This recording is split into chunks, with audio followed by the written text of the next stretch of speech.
Coming up on the Q30 Newscast, the results of Student Government Association 2019 elections. Plus, new details on club sports coming to Quinnipiac. What sports students can expect to see next academic year. And we take a look at rideshare safety at Quinnipiac following the death of a University of South Carolina student. All that and more coming up on the Q30 Newscast.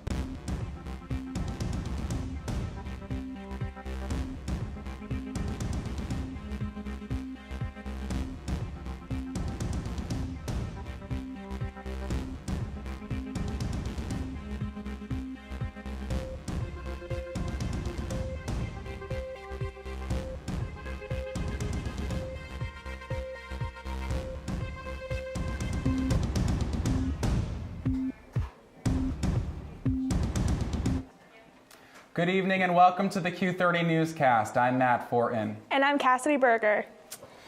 President Olean announced a few weeks ago that club sports will be affiliated with Quinnipiac University beginning next academic year.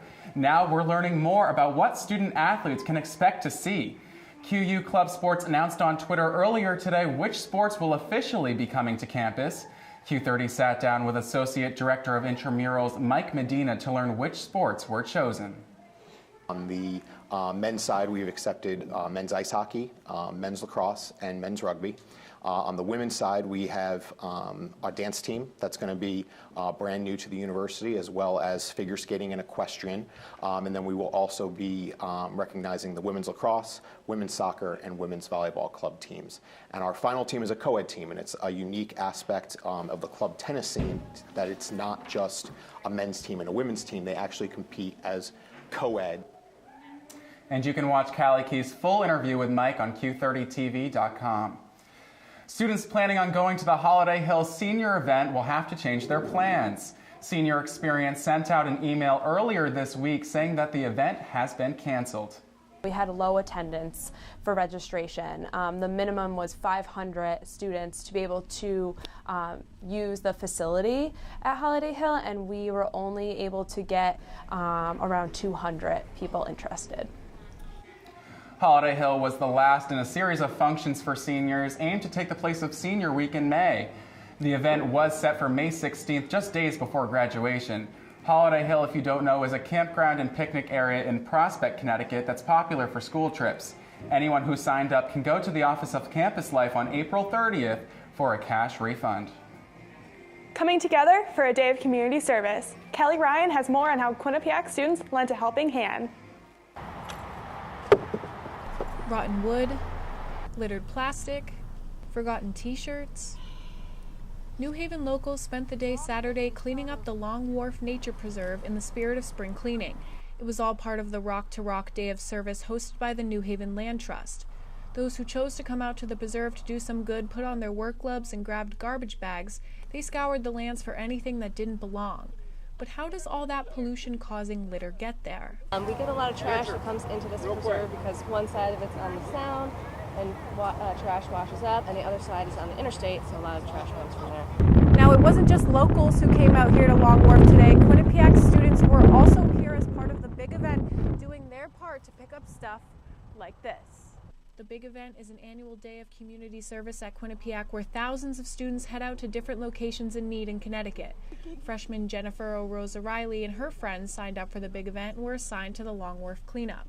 We're all about saving the sea turtles, and being able to fish plastic out of the water was really fun. Freshman Emily DeSalvo says the big event is a way for students to get out of the campus bubble. A lot of people come to school here in Connecticut but don't do anything outside of the small campus that we live on, and I think it's great to be aware of the surrounding towns. The New Haven Land Trust and other community organizations are planning other efforts in the month of April to keep Connecticut lands free of trash and looking beautiful going into summer. In New Haven, I'm Kelly Ryan, Q30 News. Happening tonight, the Student Programming Board is hosting the C-Word event. The C-Word is designed to create a space for people to have an open discussion surrounding sex. April is Sexual Assault Awareness Month, and tonight is a part of SPB's initiative to bring awareness to sexual assault and consent. The C-Word is happening right now in Buckman Theater until 10 o'clock. And a CT Transit driver will be back behind the wheel starting on Monday after being fired for being involved in a fight on the job. CT Transit driver Stephen Knox was let go after a New Haven man started hitting him with a cane in early March. After his termination, Knox fought back, with people across the state speaking out in his defense. CT Transit announced earlier today that Knox will have his job back on Monday, and they did also issue a safety memo after several assaults on drivers.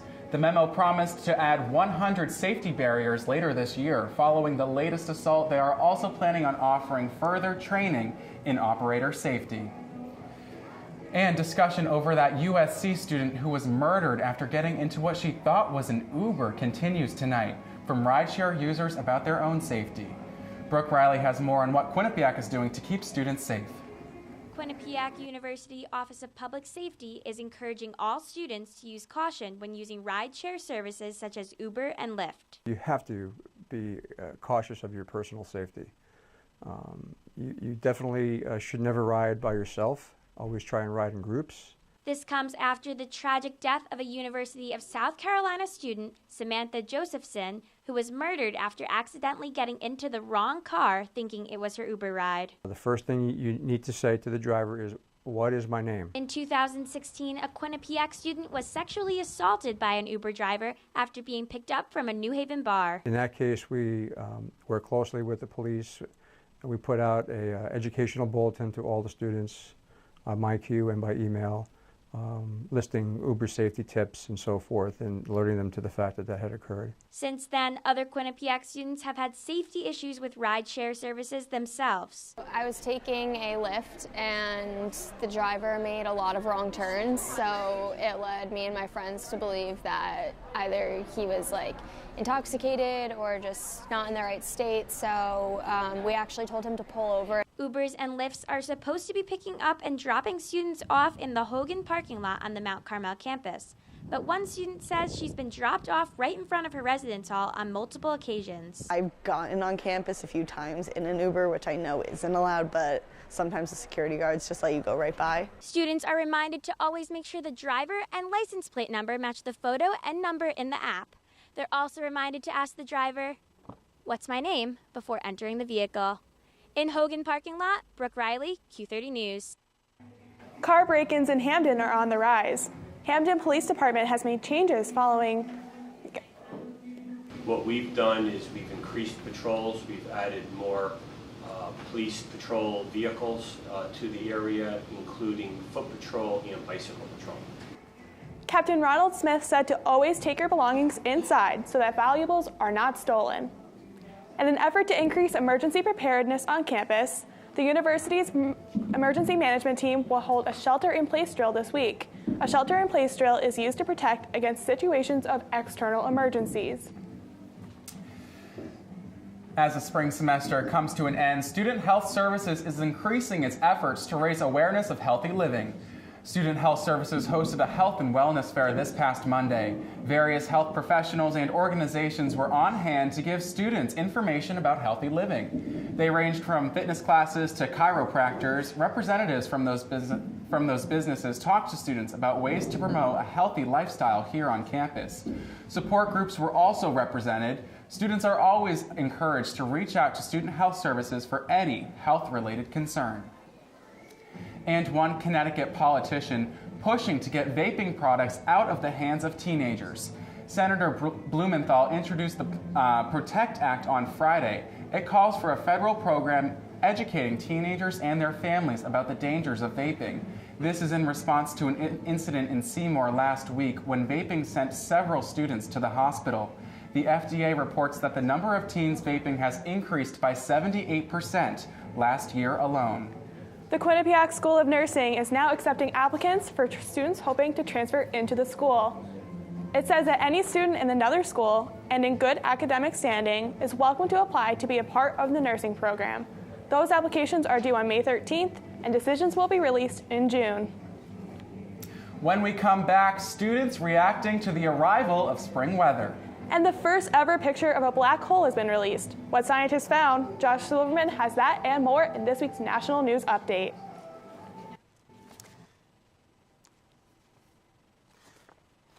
Well, I'm standing outside here in the freezing cold. Still a little bit of weather coming through with a low of 33 going through across the entire night. However, spring has finally sprung here on the Quinnipiac campus with some highs of 54 today and tomorrow with a high of 55 going on to Friday.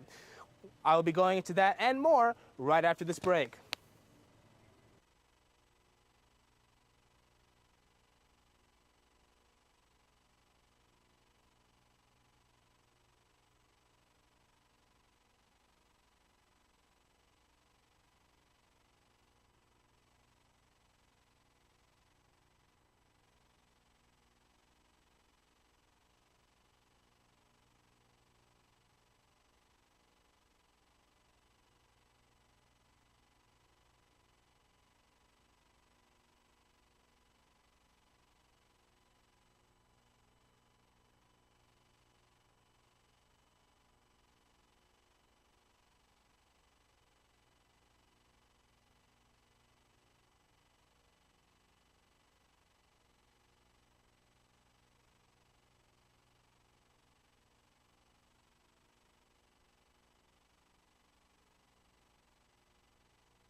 With the weather reaching the 60s this past weekend, students took to the quad to enjoy the sunshine. But how will that change in the weather affect class attendance?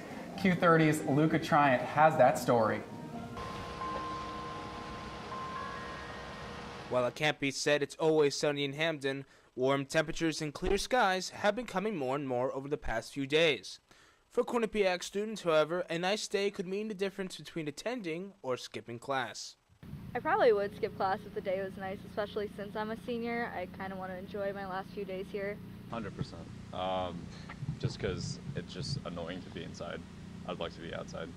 Students aren't the only ones noticing the difference.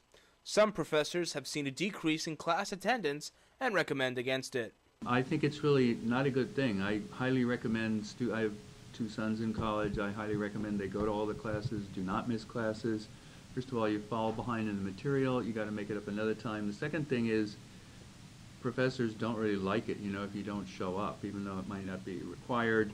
So you get a slightly, if you keep missing classes, you don't look good in their eyes. Others say the poor weather throughout the school year so far is to blame for why students want to be outside more. We got hit by a tornado, right? The mountain got closed, and the fall was just rainy. Like, they haven't had the nice day yet. Some say that there should be more activities outside planned by the administration in order to prevent students skipping class. But as the semester is coming to a close and finals are approaching, skipping class for the good weather may cast a dark cloud over class performance. For Q30 News, I'm Luca Triant. QU's Car Club hosted its second car show on the York Hill campus this past weekend. The event was open to the public and awarded prizes in 7 different Best in Show competitions, including Best Truck and Best Classic Car. According to the group's Facebook, almost 300 people attended the event. Portions of the money raised at the event will go towards the National Breast Cancer Foundation. South Asian Society is currently hosting its annual Bollywood Fest in the Piazza. Bollywood Fest showcases dance performances from students and faculty, as well as a fashion show. Bollywood Fest is the South Asian Society's largest event of the year. The Peter C. Harold House for Jewish Life hosted What's Your Freedom Worth this past Tuesday. The event was held to discuss the expense of personal freedom. The discussion featured input from Professors Margarita Diaz, Sean Duffy, Sujata Adker Wilcox, Rabbi Rena Judd, and University Associate Vice President and Chief Diversity Officer Don Sawyer. The Quinnipiac University Irish Club teamed up with Residential Life on Monday for the annual Potato Palooza event. It was held in the lower cafeteria and offered students the chance to try all kinds of dishes made from potatoes. At the same time, Residential Life was there to make a space for students to talk to potential roommates for next year. And a Connecticut businesswoman and author answering questions for students in a recent visit to campus. Kathy McPhee, who is known for her book America's Marketing Motivator, stopped by the North Haven campus on Monday night. She held a discussion on improving personal brand and how to better position yourself for the job that you want. The event was organized by the People's United Center for Women in Business. Her latest book, Defining You, is available now. And SPB's annual spring concert, Wake the Giant, is this Saturday. Headlining this year is Black Bear. Black Bear is most known for his 2017 song Do Re Mi.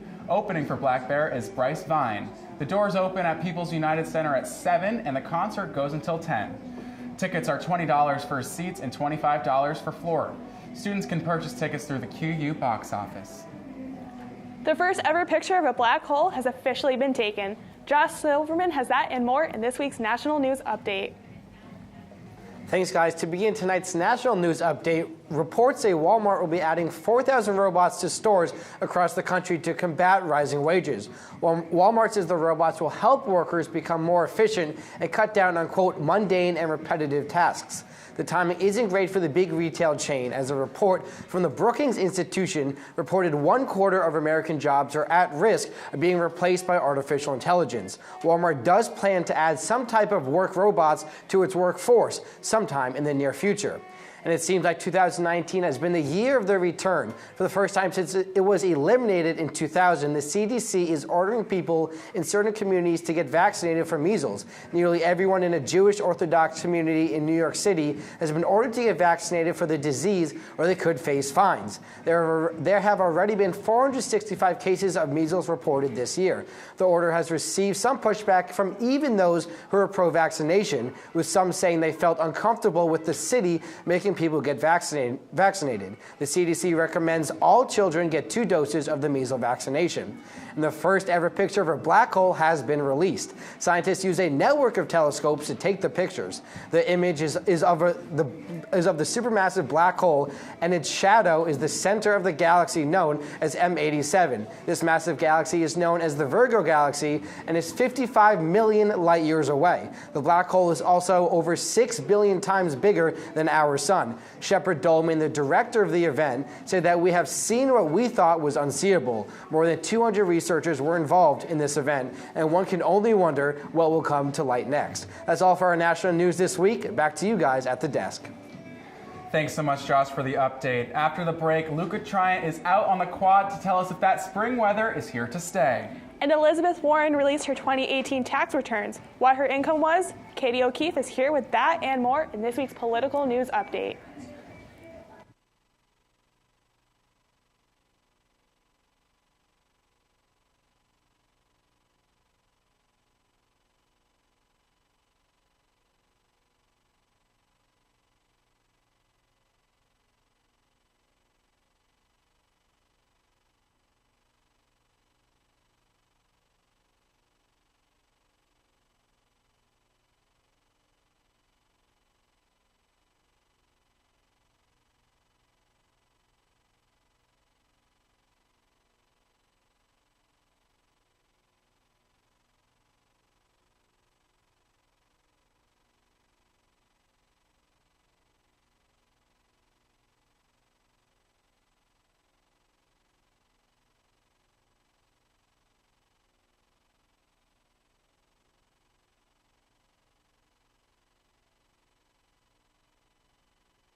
Spring weather has finally arrived, but is it here to stay?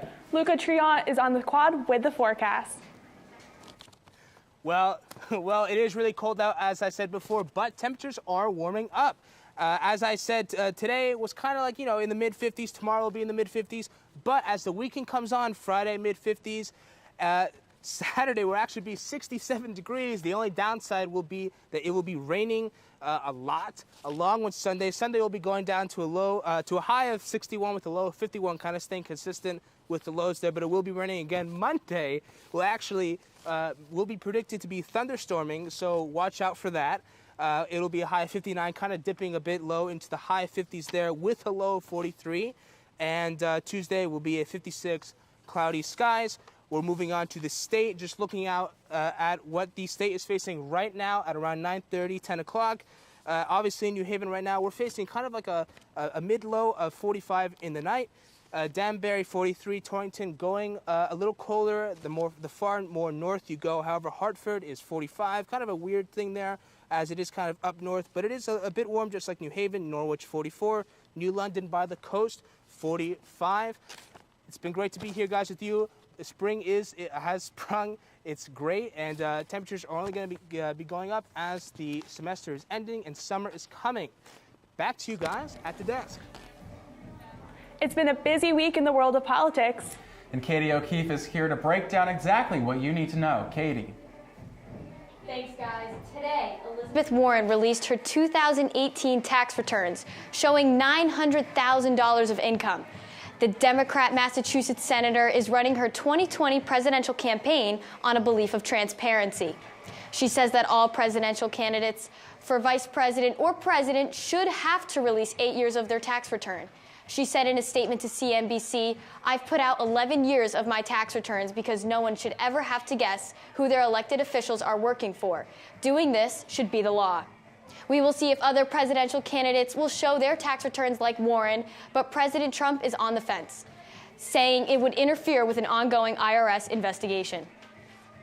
Today was day 2 of questions for Attorney General William Barr, who is investigating the Robert Mueller report of Russian interference in the 2016 campaign. And earlier today, he said this. So you're not suggesting, though, that spying occurred? I don't, I guess you could, I think there's spying did occur. Yes, I think spying did occur.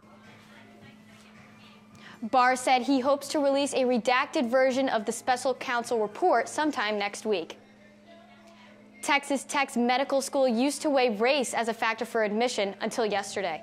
The school could not prove that race wasn't a factor in their admission process. The Trump administration and university reached an agreement to hold the standards of the Supreme Court, which is to stop considering race for admission. The 14-year-long investigation into the school's Health Science Center claimed the admission process was narrowly tailored. The report first came from the president of the Center for Equal Opportunity, Roger Clegg. The resolution agreement was signed in February, but was only made public yesterday. Texas Tech has to revise their admission process by September. That's the biggest news on the political stage this week. Cassidy and Matt, back to you. Thanks so much, Katie. And we're just learning new information about today's SGA elections. We're going to get you right upstairs to MJ Baird, who's standing by live in front of the SGA suite with all the details. This week, Cassidy and Matt, back to you. It's the only thing I ate today as well. Katie. And we're just learning new information about today's SGA elections. We're going to get you right upstairs. We're ready. All right, Matt, Cassie, thank you. I'm here with the newly elected SGA President, Austin Calvo. So my first question, how's it feel? It feels great. Getting that phone call was probably the best thing that's ever happened. I was super excited. I was sitting with friends. I ran into lower cap. I wanted to be alone when I got it, and hearing I got it was amazing.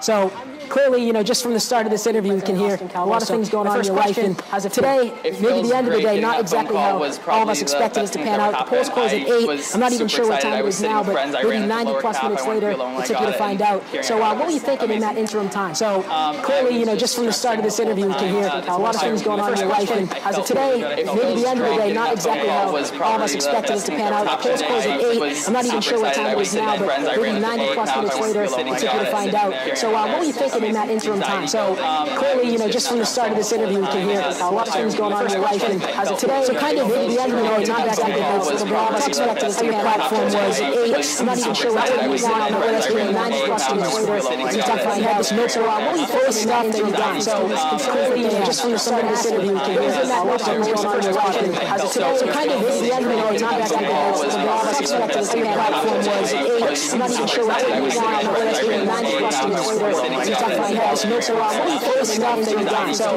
clearly, just from the start of this interview, we can hear a lot of things going on in your life. And today, so kind of maybe the end of the day, not exactly how all of us just went up to the screen platform was 8. I'm not even sure what 8 was on, but it's going 90 plus in the order. He's definitely has no it's not even done. So it's clearly just from the start of the interview. So that's the match I'm scared of watching. How does this do it? But just bear with me as I try to break these men. We all know what happens around the way. President Obama, so the money goes to the president. So that's some of those games. The SBA president may have to address. I mean, I'm just. We all know what happens around the way. President Obama, so the money goes to the president. So some of those games. The president may have to address. And if those, I mean, I'm just. We talk about the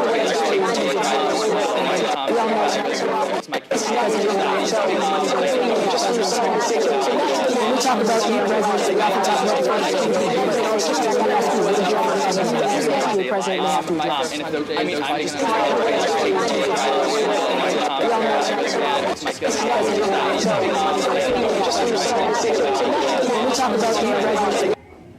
All right, thanks so much, MJ, and congrats, Austin, on today's win. Still to come on the Q30 Newscast, Liz Flynn is here with us to talk about Game 3 of baseball and women's lacrosse. And hear about a new exhibit at the Mystic Aquarium to raise awareness about the dangers of pollution. Stay with us.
Liz Flynn is here to tell us what is new in Quinnipiac sports. Liz?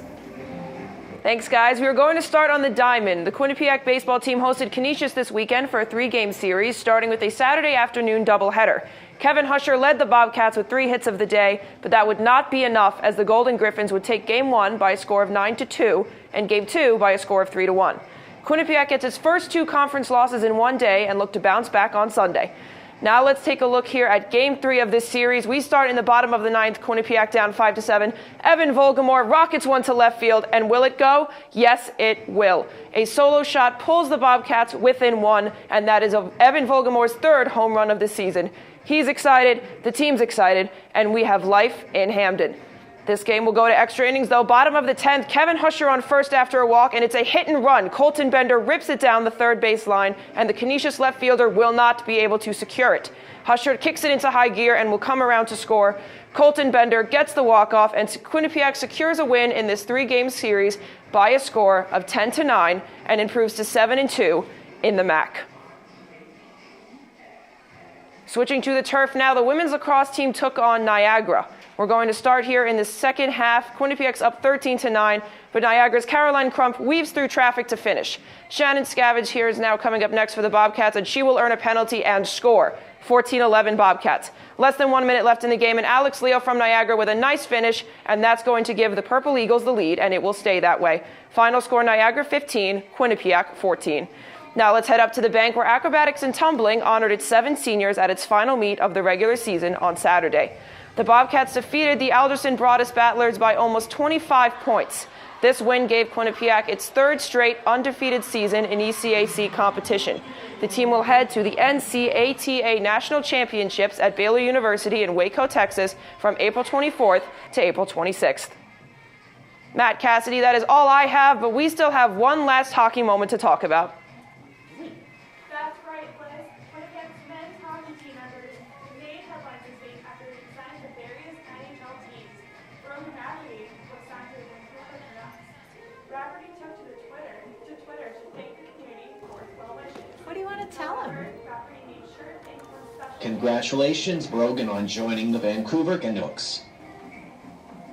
Yep, and you may know him as the hockey team's honorary member. Michael Torello is a sophomore at Highland School and a member of Team Impact, a nonprofit that connects children with serious illnesses to college athletic teams. After Rafferty's announcement, Michael made a video congratulating him. That video now has over 57,000 views on Rafferty's Twitter. And the Mystic Aquarium has introduced a new exhibit focused on the impact of plastic and pollution in the ocean. What was really important is that this exhibit wasn't just a downer. So it wasn't just just us telling people so much plastic in the ocean, but we focused on solutions at kind of different levels, from the individual to the corporate level to public policy level, and even how technology is helping us learn more about how much plastic is in the ocean and where it's coming from. All the time we have on tonight's Q30 Newscast. Make sure to follow us on all social media at Q30 News to stay up to date on everything that's happening on and off campus. We're going live on our Facebook page right now with continuing coverage of today's election, and we'll be with Austin Calvo for more coverage. So make sure to tune in on Facebook for more details. We'll be back next Wednesday for another episode bringing you the latest news. For Matt Fortin and everyone behind the scenes, I'm Cassidy Berger. Good night, Quinnipiac.